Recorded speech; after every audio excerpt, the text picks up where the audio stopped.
Hi friends, আশা কৰো আপোনালোক সকলোৰে ভাল। কালি অনাৰেবল CM হিমন্ত বিশ্ব শৰ্মা ডাঙৰীয়া তেখেতে এটা এনাউন্স কৰিলে যে আগন্তুক যোনটো ADRE তিনটা পৰ্যায়ত হ'ব। মই সেই বিষয়ে মোৰ লাষ্ট ভিডিঅ'টোত আপোনালোকৰ লগত মই শেয়াৰ কৰিছোৱে যে কৈছিলো যে APSC পেটাৰ্ণত হ'ব, মানে APSC নিচিনা সিলেবাস, APSC নিচিনা এক্সাম পেটাৰ্ণ তেনেকুৱা মই হ'ব নালাগে বুলি কৈছিলো, আৰু সেইটোৱে হয়। কাৰণ ইমান চিন্তা কৰিবলৈ কথা নাই। আপোনালোকে SSC এক্সামৰ বিষয়ে ভালকে জানেনে? মই SSC বিষয়ে এটা ভিডিঅ' বনাইছিলো।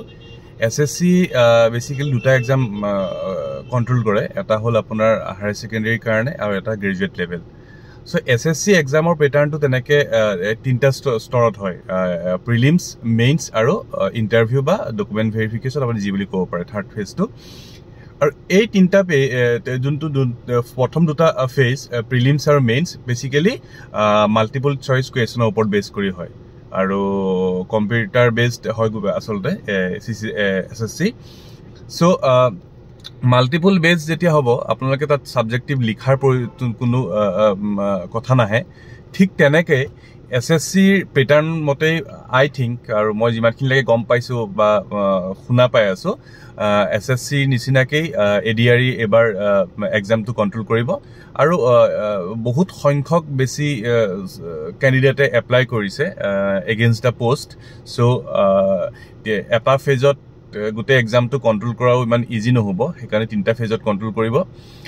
আৰু তিনটা ফেজ মই আগতেও কৈছিলো যে APSC নিচিনা লিখিবলগীয়া কোনো কথা নাহে, মাল্টিপল চইচ কুৱেশ্যন থাকিব চাগে দুটা ফেজতে, চাগে মানে সেইটোৱে হ'ব লাগে।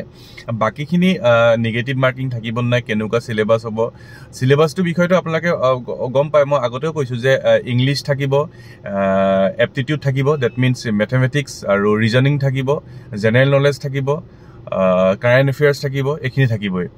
আৰু সিলেবাস সব এক্সামৰ কাৰণে সিলেবাস একেই থাকে, এক্সাম পেটাৰ্ণটো বেলেগ থাকে, বাট মেইন যোনখিনি বস্তু, যোনখিনি কনচেপ্ট, সেইখিনি একেই থাকিব।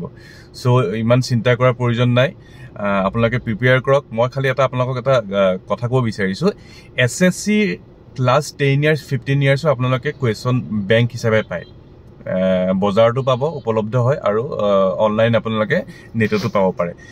এই SSCৰ পৰা আপোনালোকে ৰিজনিং আৰু যোনখিনি কোৱান্টিটেটিভ এপটিটিউড বা মেথমেটিক্সখিনি আপোনালোকে তাৰ পৰা প্ৰেক্টিছ কৰা ষ্টাৰ্ট কৰক। বেছি দিন নাই, মোৰ মতে এইটোৱে আপোনালোকক খুব বেছি সহায় কৰিব যেন লাগিছে। ইংলিছ, মেথমেটিক্স আৰু ৰিজনিং, এই তিনটা বেচিকেলি আপোনালোকে SSC লাষ্ট 15 yearsৰ কুৱেশ্যন পেপাৰ অলপ চাওকচোন। আই থিংক এইটো অলপ বেনিফিচিয়েল হ'ব লাগে। সো ইমানখিনি কথাই, থেংক ইউ ছ' মাছ।